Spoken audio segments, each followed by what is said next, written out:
Saudara, saya ingin mengusulkan begini, sulit memberantas korupsi itu. Tolong melalui Pak Bambang Pacul, Pak, tolong Pak, undang-undang perampasan aset tolong didukung, Pak. Biar kami bisa ngambil begini-begini nih, Pak.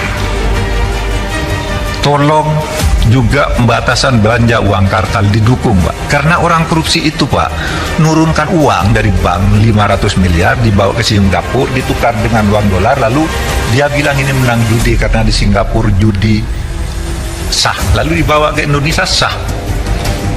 Padahal itu uang negara, Pak. Itu pencucian uang, Pak.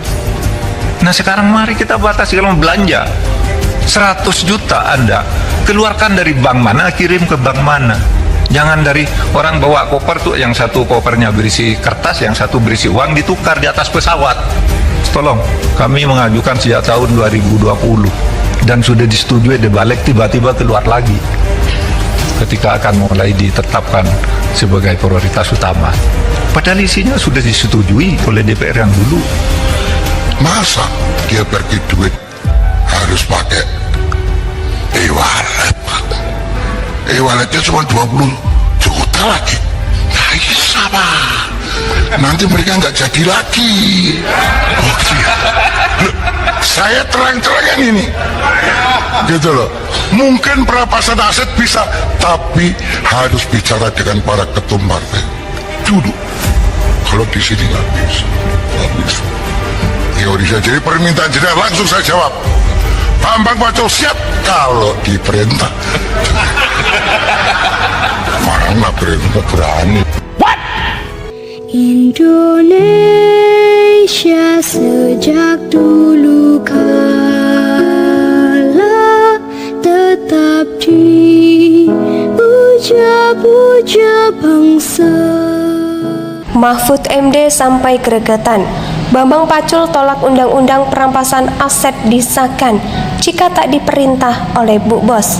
Hei Pacul, yang gaji kau itu rakyat, bukan ketum partaimu. Bubarkan saja DPR yang tak tahu malu. Ketua Komisi 3 DPR RI Bambang Wuryanto alias Bambang Pacul terang-terangan mengaku tak berani mengesahkan rancangan undang-undang perampasan aset serta RUU pembatasan transaksi uang karta juga tak diperintahkan oleh sosok ibu. Ia sampaikan menjawab Menteri Koordinator Bidang Politik Hukum dan Keamanan atau Menko Polhukam Mahfud MD dalam rapat dengar pendapat yang meminta agar Komisi 3 DPR menggolkan 2 RUU tersebut. Politisi PDIP itu tak menjelaskan sosok ibu yang dimaksud, hanya saja dia bilang untuk mengesahkan RUU tersebut harus ada persetujuan dari para petinggi parpol. Dalam hal ini Megawati Soekarno Putri, memang kata Bambang Pacul, pengesahan RUU perampasan aset masih dimungkinkan, namun tidak dengan RUU pembatasan transaksi uang kartal.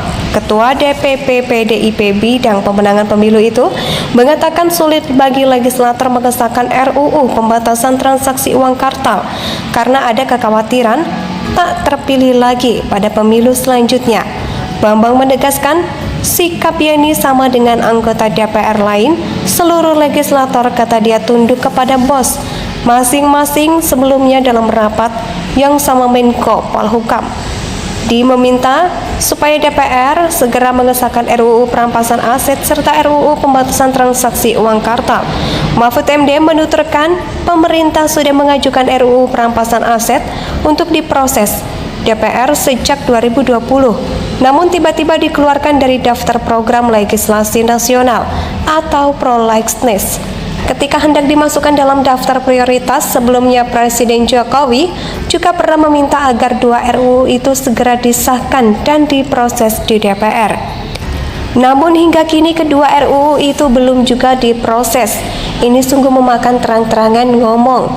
Sebagai perwakilan ketum parpol daripada perwakilan rakyat, yang gaji kalian ini rakyat, bukan ketum parpol. Pantesan undang-undang perampasan aset yang diinisiasi Jokowi nggak digolkan oleh kalian. Para DPR koplak kayak begini, mahasiswa kecap aja bolak-balik, yang diserang justru Jokowi. Kocak emang, cuma berani sekelas sebar meme doang, demo ke gedung DPR, makan gaji dari pajak rakyat. Malah begitu bangga, nurut perintah ketua partai, Bahkan mendengar pernyataan jujur dari Bambang Pacul di atas, Profesor Mahfud MD sampai jalan geleng-geleng kepala. Pertanyaannya, DPR itu masih Dewan Perwakilan Rakyat ataukah Dewan Perwakilan Ketum? Undang-undang yang harusnya jadi kewenangan anggota DPR, tapi lebihnya harus ke ketum partai. Sungguh membagongkan dan memalukan. Ini menandakan bahwa ada yang tidak beres dengan para wakil rakyat. Ada yang disembunyikan atau seborok-borok pentingnya partai, yang mungkin juga ikut merongrong duit rakyat mereka. Pada DPR, cuma pion yang diatur oleh peninggi partai DPR ini cuma wayang. Mereka antara ada dan tiada, yang mereka prioritaskan bukan rakyat, tapi ketua partai dan kepentingan pribadi mereka. Jadi masihkah percaya sama wakil rakyat yang dipilih melalui partai? Tugas mereka memang bikin undang-undang, tapi bukan untuk kepentingan rakyat, tapi untuk kepentingan ketumnya. Anggota Komisi 9 DPR, Melkias Markus Maken, juga mengakui bahwa makan uang haram kecil-kecil sudah jadi makhluk. Tapi ya begitulah, rakyat hanya dimanfaatkan oleh mereka untuk duduk di Senayan melalui pemilu rakyat. Tak pernah diuntungkan oleh keberadaan mereka yang justru kebijakannya sering merugikan rakyat. Sudah saatnya aparat yang selama ini berulang kali menjadi pelaku praktek jelas dibintangi dengan sebuah sistem yang ketat, sehingga kemungkinan terjadinya kecurangan dapat diminimalisir. Hal itu akan tercapai jika ada kemauan politik yang kuat dari para pemegang kendali negara. Mahfud MD sampai gregetan. Bambang Pacul tolak undang-undang perampasan aset disahkan jika tak diperintah oleh Bu Bos. Hei Pacul, yang gaji kau itu rakyat, bukan ketum partaimu. Bubarkan saja DPR yang tak tahu malu. Ketua Komisi 3 DPR RI Bambang Wuryanto alias Bambang Pacul terang-terangan mengaku tak berani mengesahkan rancangan undang-undang perampasan aset serta RUU pembatasan transaksi uang karta juga tak diperintahkan oleh sosok ibu. Ia sampaikan menjawab Menteri Koordinator Bidang Politik Hukum dan Keamanan atau Menko Polhukam Mahfud MD dalam rapat dengar pendapat yang meminta agar Komisi 3 DPR menggolkan 2 RUU tersebut. Politisi PDIP itu tak menjelaskan sosok ibu yang dimaksud, hanya saja dia bilang untuk mengesahkan RUU tersebut harus ada persetujuan dari para petinggi parpol. Dalam hal ini Megawati Soekarno Putri, memang kata Bambang Pacul, pengesahan RUU perampasan aset masih dimungkinkan, namun tidak dengan RUU pembatasan transaksi uang kartal. Ketua DPP PDIP Bidang Pemenangan Pemilu itu mengatakan sulit bagi legislator mengesahkan RUU pembatasan transaksi uang kartal karena ada kekhawatiran tak terpilih lagi pada pemilu selanjutnya.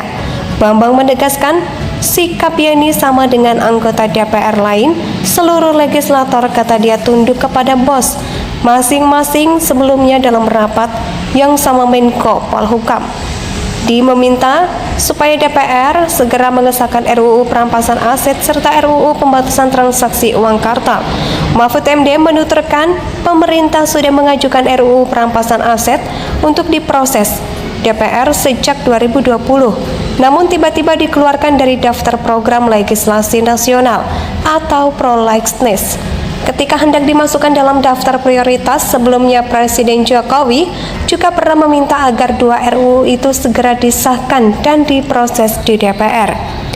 Namun hingga kini kedua RUU itu belum juga diproses. Ini sungguh memakan terang-terangan ngomong. Sebagai perwakilan ketum Indonesia tanah air beta pusaka abadi nan jaya.